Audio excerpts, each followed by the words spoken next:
Hi everyone, welcome to my channel. If you're new here, hi, my name's Christina. If you're not new here, then you'll know why there's been a bit of a gap since my last video. So just under 10 weeks ago, I had my little boy Thomas, and I'm going to be sharing with you my birth story. So if you are not new here, you will see in my last videos that Thomas was breech, so I had to have a procedure which would flip him the right way around, and that did not work. So this is where my birth story is a little bit different to some other people's. It wasn't as straightforward as we'd hoped it would be, but nevertheless we have our little boy and he's happy and he's healthy. So let me just get straight into the story. So Thomas's due date was the 15th of December.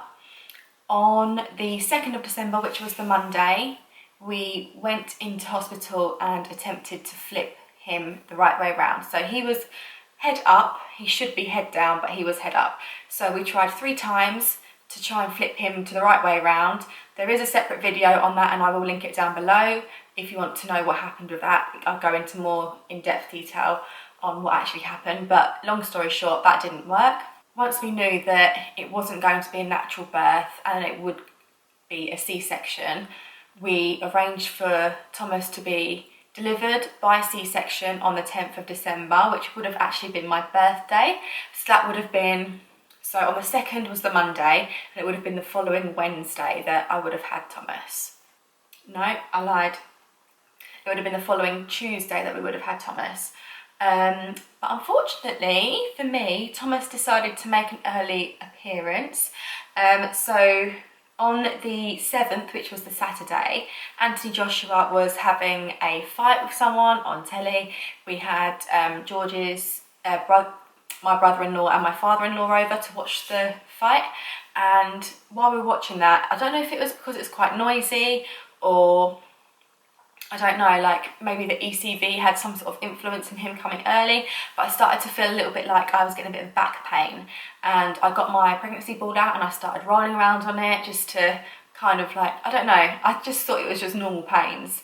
And then everyone left after the fight had finished, and in the middle of the night I kept on getting these pains, and it was very strange. It was just like I had really bad lower back pain, and I kind of put it down to maybe I'd slept funny the night before or something really silly, like nothing to do with labour. And then it got to 7 in the morning and I was like, okay, this is actually getting a little bit painful now.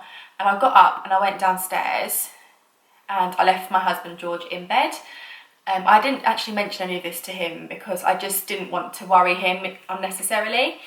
So I went downstairs and I boiled the kettle, and in the space of time from leaving my bed to going downstairs to then sitting on the sofa, I had felt this pain in my lower back 3 times. And I was like, I'm pretty sure this is kind of like an indicator of a contraction. I'm obviously a first-time mum. I have no idea what I'm meant to be feeling, what a contraction feels like. But it was just like a deep pain in my hips, my lower hips. And I already had a downloaded contraction timer app, so I started to record them. And at that point they were like about 10 minutes apart, and they were lasting for about a minute, and they weren't like agonising pain or anything. And then my husband came downstairs and I just said to him, I think I'm having contractions. Because obviously Tommy was breech, it would, in normal circumstances, you just kind of wait it out at home and you wait until it's getting to the point where like, oh my god, I need to go to hospital. But because Thomas was breech, it would be very unsafe for me to leave it too late and to leave it to a point where I'd have to deliver naturally, because it can harm me and it can harm the baby. So as soon as I kind of realised that I was having contractions, I called the maternity ward and they instantly said, get yourself into hospital as soon as possible so they can examine me. So I went upstairs. Luckily for us, I'm very organised. I already had my bags packed and everything, and Tommy's bag was packed. I went upstairs quickly, had a shower while having contractions.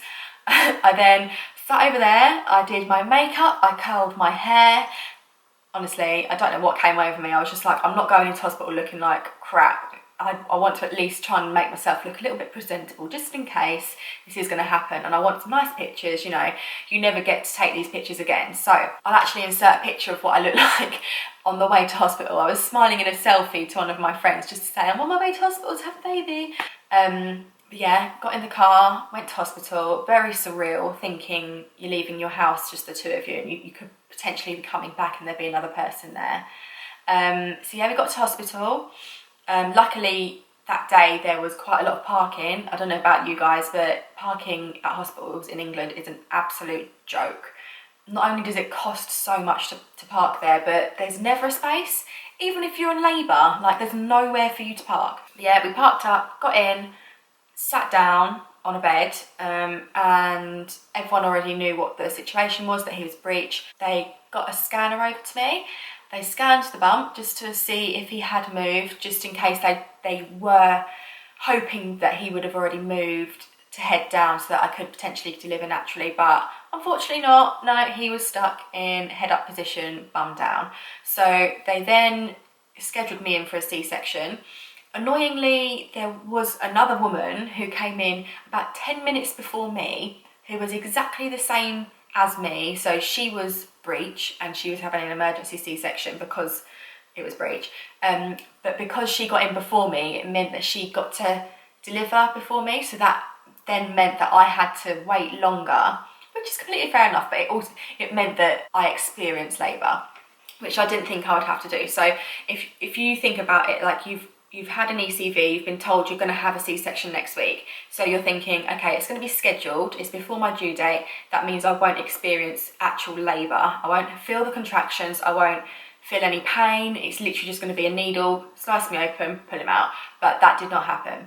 So we got to the hospital about 9 o'clock. I was examined and they checked how far dilated I was, which I'm not gonna lie, it felt like I was being fisted. It was horrendous. But they told me that I was 3 centimetres dilated, which I'm quite proud of. I managed to do that all on my own. And then once she left the room, I then started to bleed, which apparently is quite normal after you've been examined. And then for some reason I feel like when she examined me, it kind of kick-started the contractions to be a bit quicker and a lot more painful. So I went from being there with quite manageable pain to about 10 minutes go by and the contractions go a lot faster and a lot more intense. So I was then bang on that gas and air. Honestly, girls, you need to take it. I didn't think I'd need it.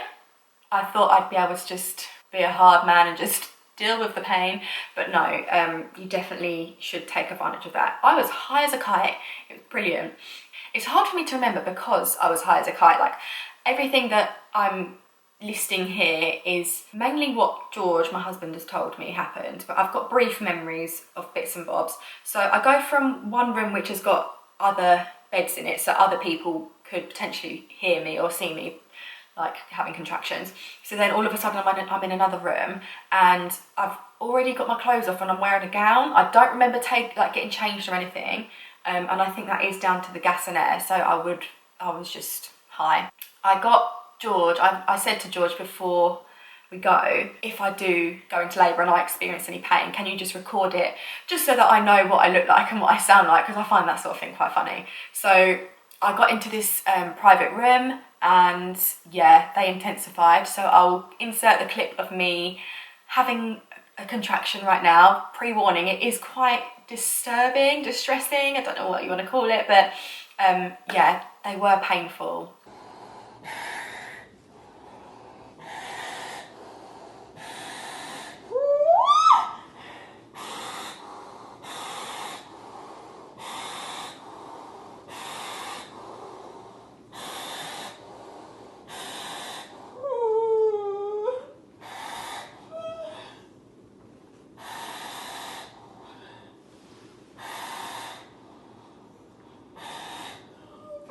You got it. You got it. You got it.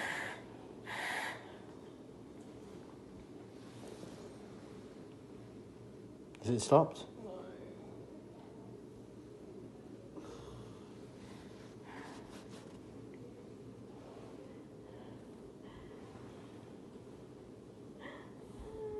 Is it stopped? I don't know. Yeah, so that is me having a contraction, and that wasn't even a bad one. It got a lot worse than that. So that is us in like a private room. It was just me, George, and then there was a woman sitting next to me. She was a midwife, but I don't really remember her being very helpful. She was just writing notes down, and I don't really know why she was there, to be honest. I think she was just to oversee and make sure that I wasn't, I don't know, bleeding to death or something. But it wasn't until about 12 o'clock. So I've gone from 9 o'clock till 12 o'clock, 3 hours just on gas and air. And in that time, they haven't examined me again to see how far dilated I was, which I think is quite bad, because if I was really, really close to giving birth, they should probably make sure they're checking that.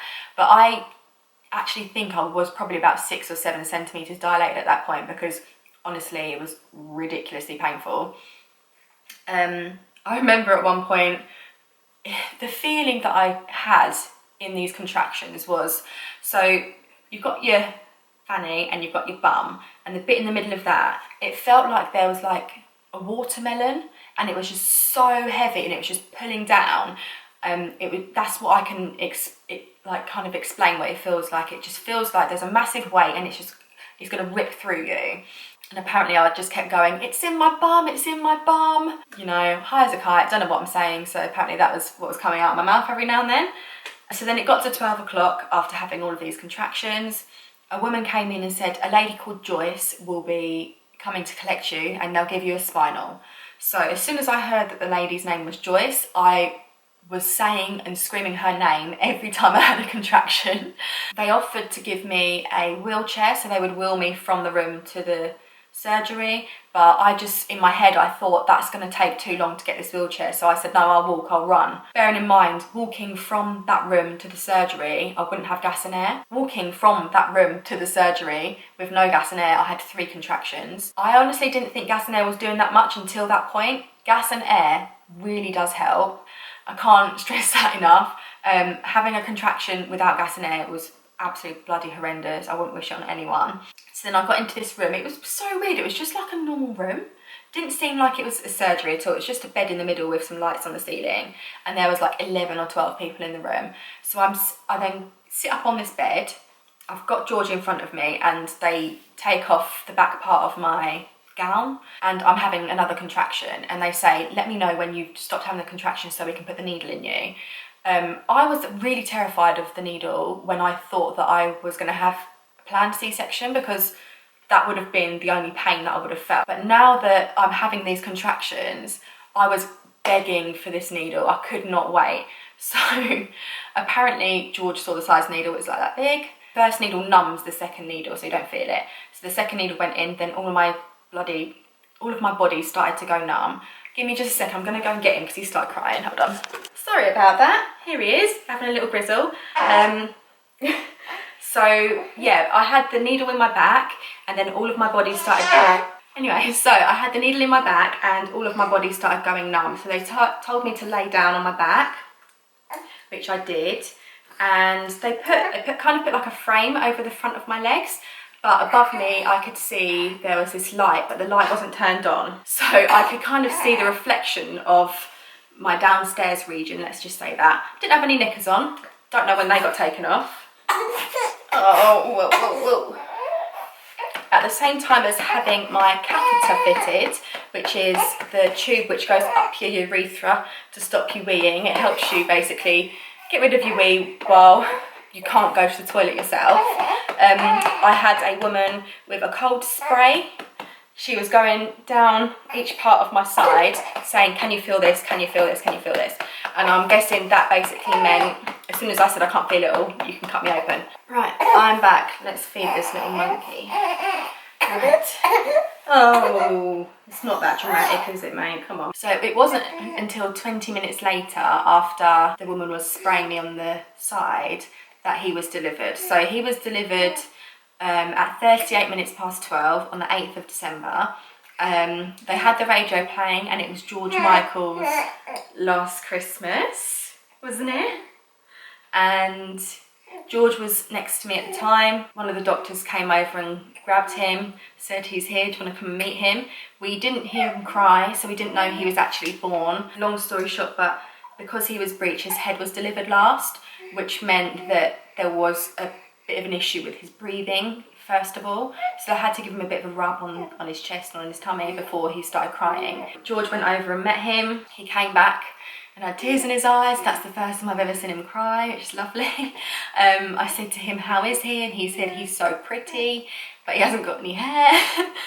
Because the whole time that I was pregnant, I was convinced he would be either bald or ginger. And now he hasn't got a lot of hair, but the hair that he does have is actually ginger, which isn't a bad thing. I love it, actually. I love that he's a little carrot top. And then a nurse came and brought him to me. He had a little red hat on. I gave him a kiss and a cuddle. We didn't have any of our phones on us, annoyingly, so we didn't get any pictures of when he was first born.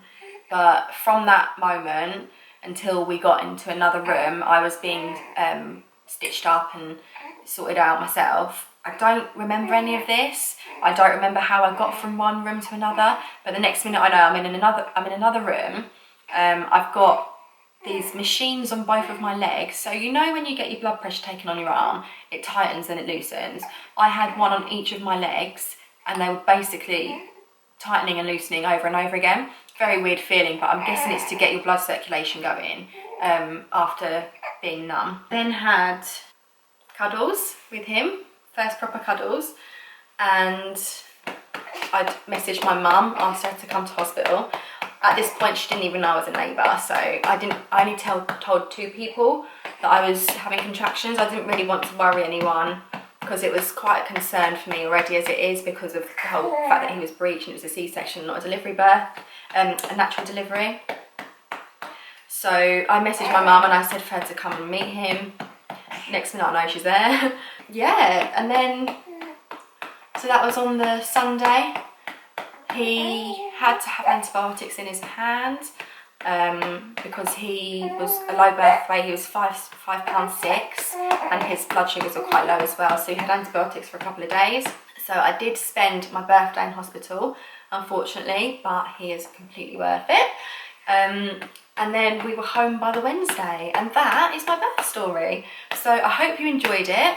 I enjoyed it because I have a little baby now, but I think I am going to be doing a few more videos. Obviously, it's taken me a couple of months to get used to being a mum and getting into a routine where I can actually have 5 minutes where I can talk to a camera, even though he did wake up halfway through, which is fine, absolutely fine. But I will do some more videos where I'll discuss my journey with breastfeeding and postnatal depression and life as a new mum, all of the things that I would suggest buying if you are a new mum, all the things I would say don't bother buying, things like that, just helpful videos. I just want to get some tips out there for you new mums, because it's a lot different to what I thought it was going to be. But yeah, this is Thomas. You may have seen him at the end of my pregnancy bump video, but he was only about 4 days old at that point. So this is him now at nearly 10 weeks, little chunk. He's now 9 pounds 8. Oh, that's a big stretch. But yeah, I hope you enjoyed the video. Please give it a thumbs up if you did, and subscribe to my channel if you do want to hear any of my next videos or see them or whatever. I'm rambling, sorry. Have a nice day.